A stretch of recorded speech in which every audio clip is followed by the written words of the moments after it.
haben wir noch Dinge zu tun.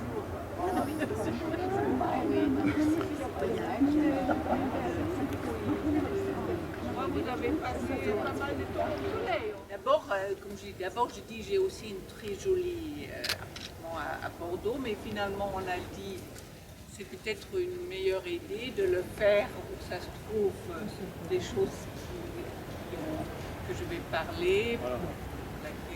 Parce que ce bunker, il est emblématique.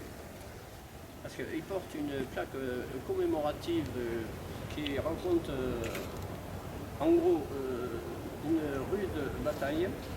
Voilà. C'est le bunker qui a subi l'assaut, c'est pour ça que la façade, il y a énormément d'impact. Mon père l'a construit sous la direction de l'organisation TAD allemande. Voilà, c'est des gens qui ont souffert.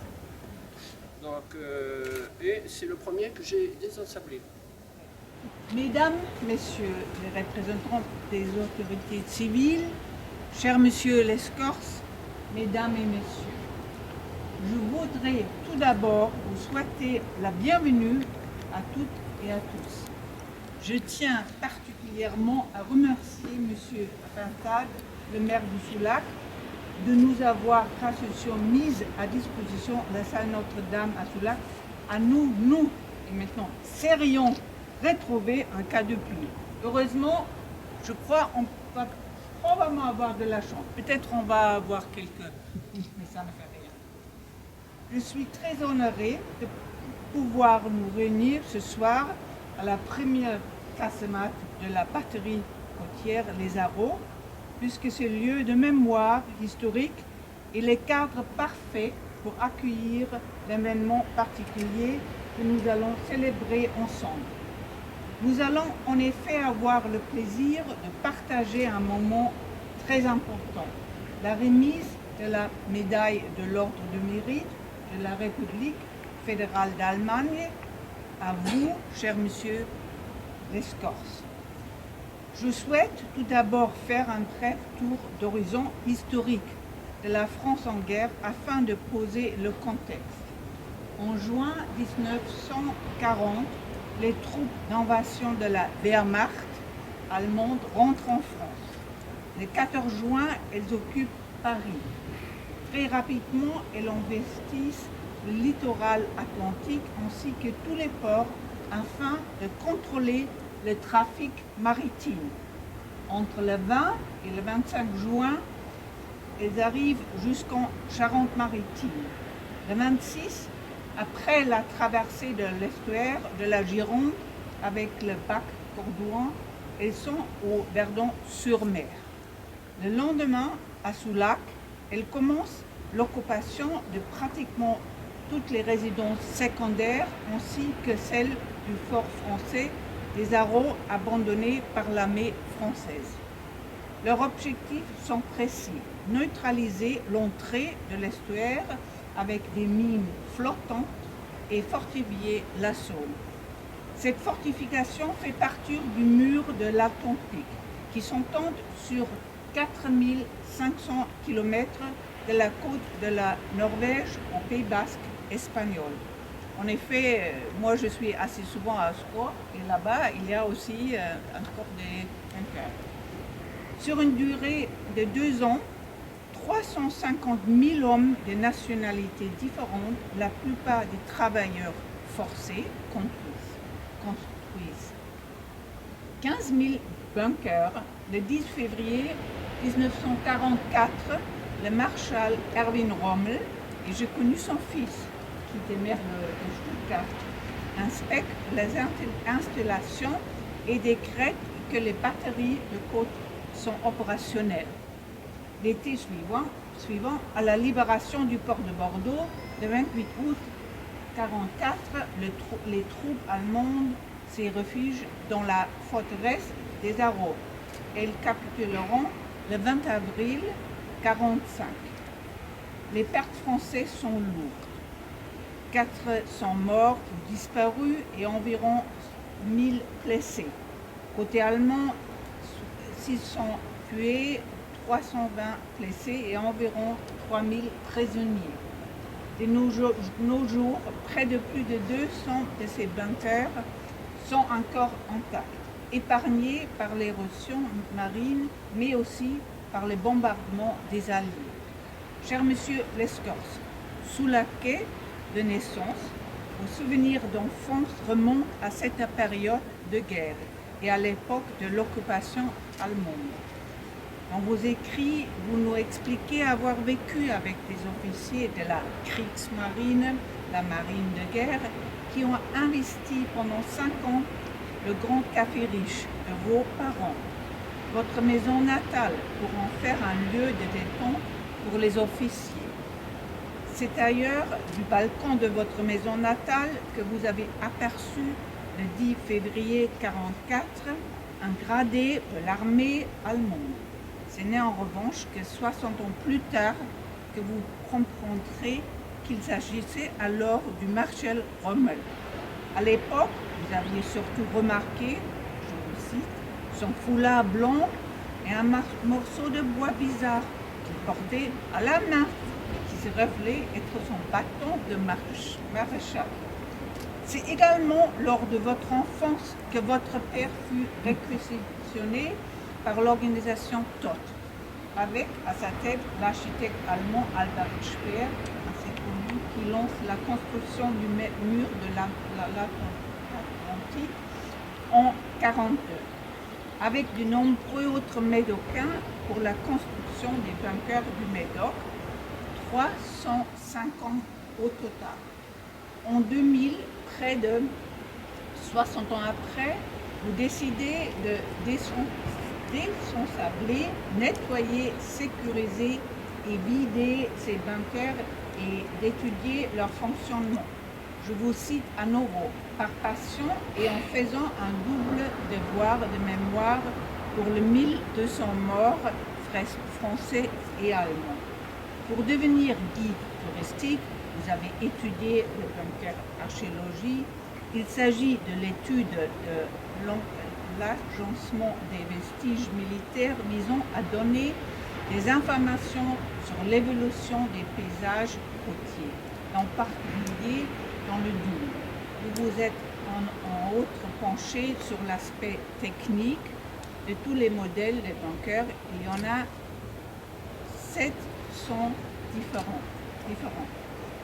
Vous êtes également l'auteur de plusieurs ouvrages sur Sola et la mur de l'Atlantique. Votre dernière publication en date est un guide sur le fort de la dune de l'Espin, paru en février. L'Espine. Paru en février 2021. Oui, la prononciation des fois. À l'école, c'était ma 3e langue étrangère. D'abord l'anglais, après le latin et après le français. Afin de partager votre savoir et votre érudition, vous vous donnez des conférences et allez discuter dans des écoles, collèges, lycées et librairies. Vous avez également été interviewé par les télévisions allemandes, belges, franco-basques, espagnoles et êtes passé sur toutes les chaînes françaises ainsi que dans la presse internationale.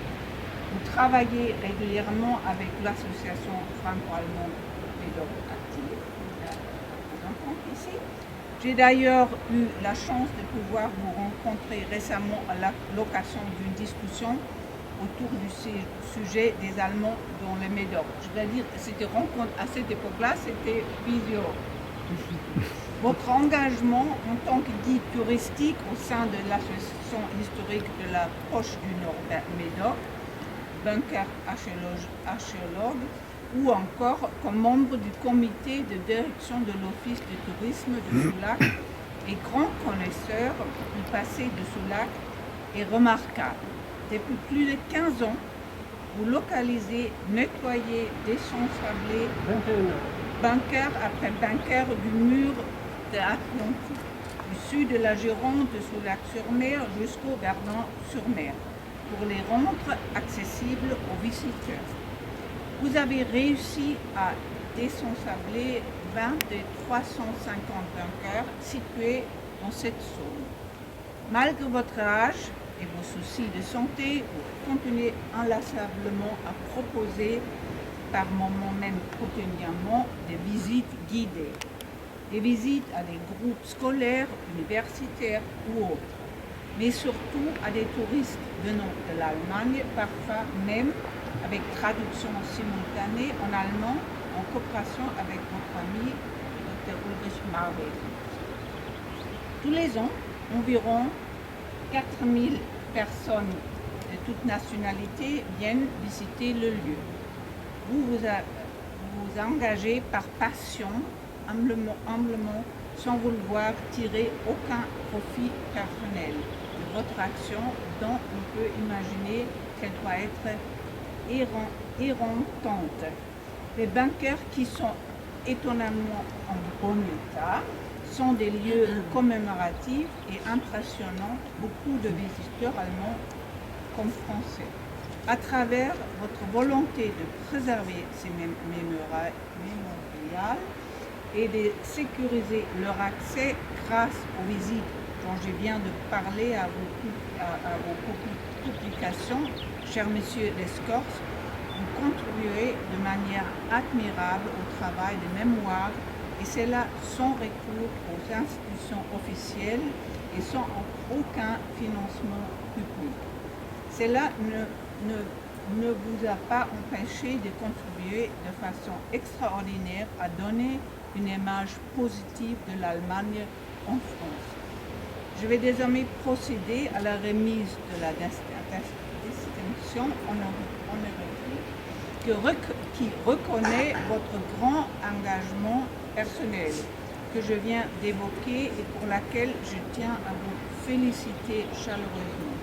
Je vais débuter par la lecture de l'acte de nomination en allemand, puis poursuivre en français. In Anerkennung der die Bundesrepublik Deutschland erworbenen besonderen Verdienste verleihe ich Herrn Jean-Paul Lescorce die Verdienstmedaille des Verdienstordens der Bundesrepublik Deutschland, Berlin, den 17. November 2020, gezeichnet der Bundespräsident Frank-Walter Steinmeier. En reconnaissance des services particuliers rendus à la République fédérale d'Allemagne, je décore M. Jean-Paul Lescorce de la médaille de l'Ordre du Mérite de la République fédérale d'Allemagne. Berlin, le 17 novembre 2020, signé le président de la République fédérale, Frank-Walter Steinmeier. Monsieur Lescorce, encore une fois, toutes mes félicitations et que je joins à celle de l'ambassadeur allemand à Paris, Dr. Hans-Dieter Lucas. Je vous présente mes remerciements pour votre travail qui représente un magnifique exemple de l'amitié entre l'Allemagne et la France et qui, je l'espère, servira d'inspiration aux générations futures. Merci beaucoup.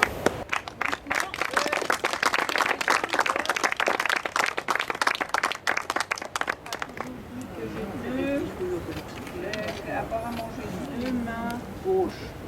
Maintenant, je vais faire preuve.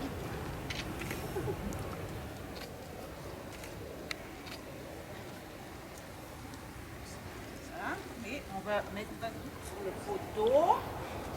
Ça, et il y a aussi encore une je crois, une... C'est possible de l'imprimer un peu comme ça.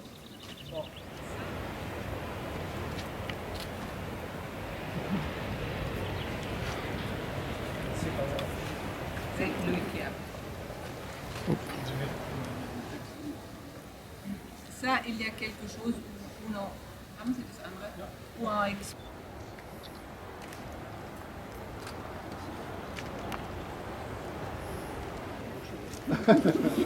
Pas la niçoise.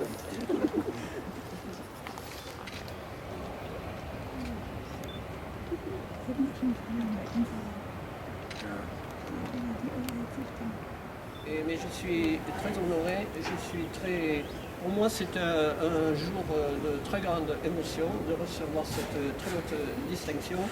Je vous avoue, Madame la Consul, que je ne m'y attendais pas et j'ai été vraiment surpris en lisant votre lettre parce que j'ai cru que c'était un canular et que des copains m'avaient fait une farce. Je l'ai lu 4 fois. Hein. Voilà. Et aujourd'hui, je m'aperçois que c'est la vérité, un des plus beaux jours de ma vie. J'en ai eu plusieurs. Ah ben, le premier, c'est quand j'ai connu Mado. Et qui m'a fait 2 beaux enfants. Voilà, ils sont là. Non, il n'y en a qu'un qui est là.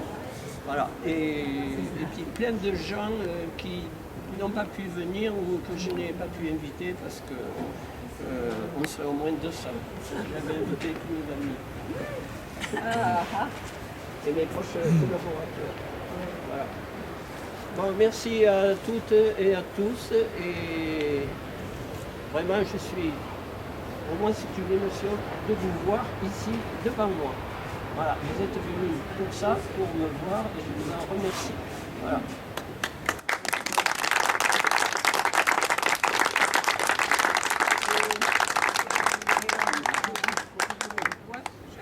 Madame la Consul Générale d'Allemagne, si vous permettez donc quelques mots, Monsieur le député, chers amis, cher Jean-Paul, cher Mado, je voudrais d'abord vous dire que c'est un moment rare et privilégié que d'assister à la remise de la médaille de l'Ordre du Mérite de la République fédérale d'Allemagne à Jean-Paul Lescorse. D'abord rare parce que c'est vrai qu'on a tous été victimes de cette pandémie mondiale et qu'elle a largement amputé les instants de vie sociale et de rassemblement qu'on pouvait avoir, et notamment vous féliciter, échanger et partager. Espérons qu'il y aura des jours meilleurs, avec notamment l'accélération de la vaccination. Alors je dois dire à tous ceux qui sont présents que Soulac, à partir du 7 juin, le lundi prochain, va ouvrir un centre de vaccination au Palais des Congrès avec 2 lignes, 1000 vaccinations par semaine, jusqu'à la fin du mois d'août en principe.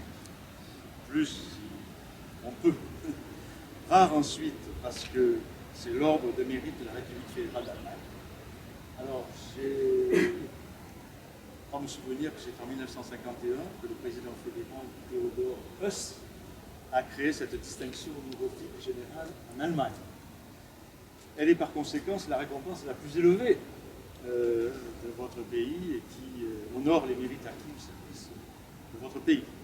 Donc vous l'avez compris, cette croix fédérale de mérite ne s'obtient pas comme ça. Elle rassemble un grand brassage national de citoyens de tous horizons et qui ont des éminents mérites, que ce soit dans tous les domaines. Donc c'est un instant rare, mais aussi un instant privilégié, parce que ce n'est pas tous les jours que cette distinction est remise à un Soulacais de pure souche. Parce qu'on se connaît depuis très longtemps. C'est vrai qu'il m'invite à venir visiter depuis 21 ans, mais je dois dire que je connais cet endroit depuis au moins 40 ou 50 ans, parce que j'y venais adolescent et j'y passe 1 ou 2 fois par semaine en vélo devant la piste cyclable. Et je vais rattraper mon retard. Je viendrai avec Vincent Reynaud, va nous organiser une visite de rattrapage du conseil municipal avec Jean-Paul. Mais je dois bien reconnaître que Jean-Paul mérite amplement cette récompense. Car en plus d'une personnalité hors du commun, au parcours atypique, je voudrais vous dire, Madame la Consul, que c'est un puits de science. Un puits de science reconnu comme une ressource patrimoniale inépuisable de l'histoire de Soulac que vous honorez aujourd'hui. Je m'attarderai brièvement, car beaucoup a été dit sur l'action minutieuse, inlassable, dantesque, colossale, qui vaut à Jean-Paul Lescorse d'être surnommé le désensableur par beaucoup. Il y a même un livre. Il y a même un livre qui est sorti sur le désensableur. Et qui l'écrivain est là d'ailleurs, excusez-moi. C'est Bernard Doyen. Voilà. Je salue. Donc là aussi, merci d'être venu.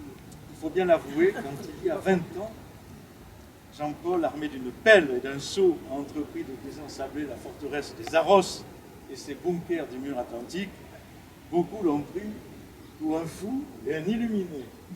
Pourtant, son action enthousiaste et acharnée, pas toujours reconnue, c'est vrai, à sa juste valeur, n'a toujours eu qu'un seul objectif, celui de préserver ce patrimoine qui fait partie intégrante de l'histoire de la France et du Médoc.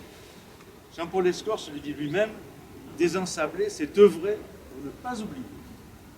Aujourd'hui, 20 ans après, les premiers coups de pelle, après 1500 mètres cubes de sable sorti, de gravats, tu as su faire partager ta passion, faisant de toi un passionné. Une passion partagée notamment lors des visites diurnes et nocturnes que tu proposes à l'Office de tourisme et aux visiteurs scolaires et aux visiteurs croisiéristes. En plus, aux Allemands en plus. Mais aux Allemands, c'est l'Office de tourisme. Non, mais je vais oublier, excusez-moi, Richard Wendel, ici présent, nous fait les traductions simultanées des phrases par des phrases de avril à octobre depuis 10 ans. Voilà. Merci Uli. En plus de cette, en plus de cette passion, Jean-Paul est également un grand amoureux de notre station balnéaire. Dann kannst du hinspringen. Son village natal, qu'il ne cesse de mettre à l'honneur au travers de nombreux ouvrages, que ce soit la rue de la plage, la libération du Médoc. Aujourd'hui, à travers cette distinction, nous mettons donc à l'honneur sa détermination, sa persévérance et son courage dont il a fait preuve tout au cours de ces années. Et dans ce parcours, vous me permettrez d'associer son épouse Mado, qui te supporte depuis 56 ans, car chacun sait ici qu'on ne peut pas s'engager pleinement sans le soutien actif de son épouse. Pour conclure très simplement, je voudrais dire à Jean-Paul que nous sommes très fiers de la reconnaissance qui est faite aujourd'hui et qui est accordée pour le travail acharné que tu as pu mener au travers et qui mérite beaucoup d'admiration. Voilà. Et je voudrais simplement terminer. Das erinnere ich Deutsch jetzt. ist meine erste Sprache. So, es lebt die deutsche-französische Freundschaft. Vielen Dank. Oh là là. Vive la France. Hein. Alors, bonjour à tous, Madame la consul, Monsieur le maire, sénateur, hein, Sénateur, Mesdames, ok. Messieurs, le président de l'office, le directeur de l'office du tourisme, Monsieur Lescorce. Alors, je ne terminerai pas aussi bien que Monsieur le maire de Soulac. Rien que pour ça, je ne pourrai jamais être maire de Soulac, parce que, excusez-moi, je ne pratique pas très bien l'allemand. C'est un immense honneur pour moi d'être là aujourd'hui à vos côtés, alors que vous êtes à la fois reconnus et remerciés par ce beau pays allié de la France qu'est l'Allemagne. Moi qui siège à la Commission des Affaires européennes, je sais combien l'amitié franco-allemande est précieuse de nos jours. Monsieur Lescorce, vous avez dédié une grande partie de votre vie à désensabler les bunkers de notre côte soulacaise, ou du Verdon, on voit bien, les frontières sont parfois floues. Ceci témoigne de notre histoire avec l'Allemagne et notre attachement au tourisme mémoriel qu'il nous faudra développer. Lorsque je suis venu, vous m'avez largement sensibilisé et j'ai sensibilisé l'ensemble des autorités, ministère de l'écologie, office du tourisme et l'ensemble de nos élus pour faire classer ce site. Il n'y a pas besoin de faire des centaines de kilomètres pour nos jeunes pour découvrir l'histoire de notre pays. Alors, ces bunkers avaient été construits à l'époque parce qu'Hitler, alors à Paris, avait décidé que ses troupes devaient occuper toute la côte atlantique française. Les soldats allemands sont arrivés au Verdon le 26 juin 1940 et à Soulac le 27. Vous aviez alors 3 ans et vous avez vécu dans votre chair cette présence de l'armée allemande qui réquisitionnait les maisons du Nord-Médoc. Vos parents, alors propriétaires du Grand Café, vous me l'avez répété, accueillaient les Allemands qui avaient élu ce café, quartier général pour leur soirée conviviale. Vos parents les ont accueillis car les règles de vie ne sont pas les mêmes que celles de la guerre. Soulac est alors en zone occupée. Certains des officiers ennemis à cette époque étaient francophiles, car la France les avait accueillis pour leur offrir une éducation. Entre êtres humains, partager un café, écouter de l'accordéon, paraît plus juste que de pointer son fusil sur son voisin. Ça serait toujours d'ailleurs d'actualité. Loin de moi l'idée de donner une image romanesque de l'occupation allemande. C'est une période de l'histoire qui reste sombre pour nos deux pays. Cependant, je veux dire ici à quel point la guerre des États n'est pas forcément celle des humains, Et je trouve que par votre action, vous avez su transformer cette énergie martiale en une énergie d'amour. Cette réussite, mise à votre crédit, nous force à l'humilité. L'humilité et le respect. Ces bunkers étaient ensablés, comme si l'histoire d'un coup de gomme voulait cacher de la vue de tous cette période douloureuse. Mais vous avez avec vos mains, votre cœur, votre caractère, ça a été dit. Vous leur avez rendu leur visibilité et donc leur existence. Le message est clair. Nous sommes façonnés de cette histoire.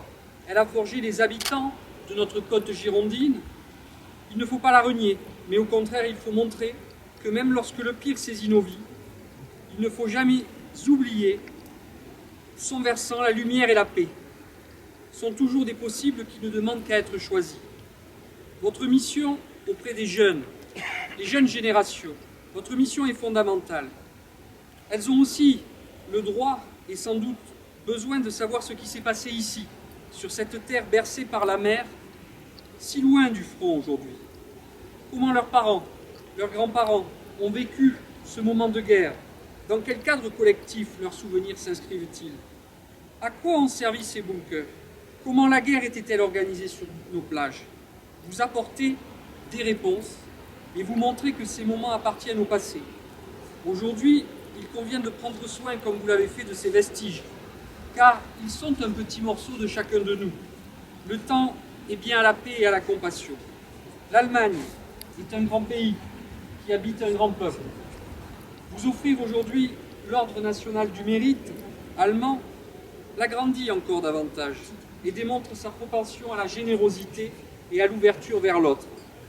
La France est très fière de sa relation entre l'Allemagne et vous l'incarnez aujourd'hui, Monsieur Lescors. Cette réconciliation et cette amitié que nos deux pays partagent et entretiennent.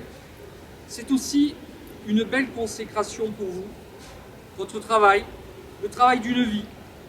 Le maire l'a dit, on vous a pris ô combien pour un farfelu. Vous êtes un homme d'amour et de paix qui a su mettre en valeur notre histoire. Et ceci appelle aujourd'hui toute notre reconnaissance et notre admiration à la fois par ce que vous êtes et ce que vous avez fait. Alors, en tant que parlementaire, je m'attacherai aussi à ce que la France, dans les mois qui viennent, vous honore, comme ça a été fait par l'Allemagne, parce que c'est le minimum que nos générations, ma génération, vous doit aujourd'hui. Merci, cher Jean-Paul.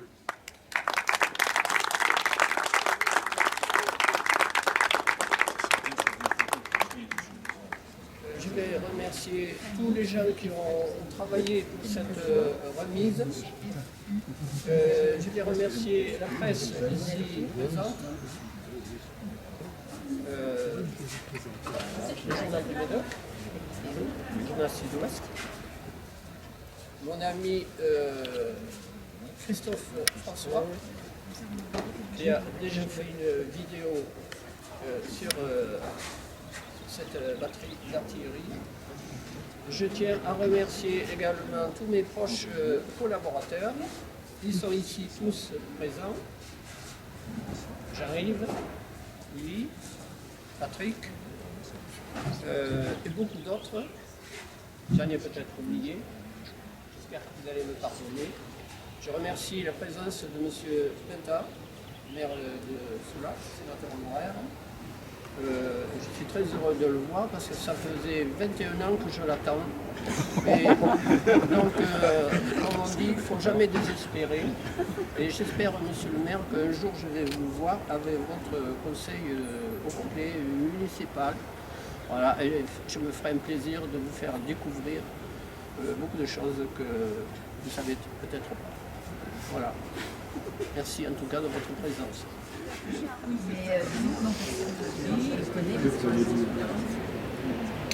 ça que je me permets.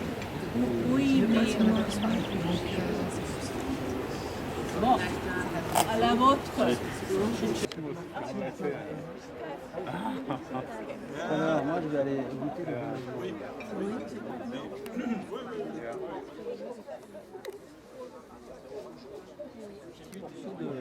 le charbon. On a remarqué ça. Non, merci.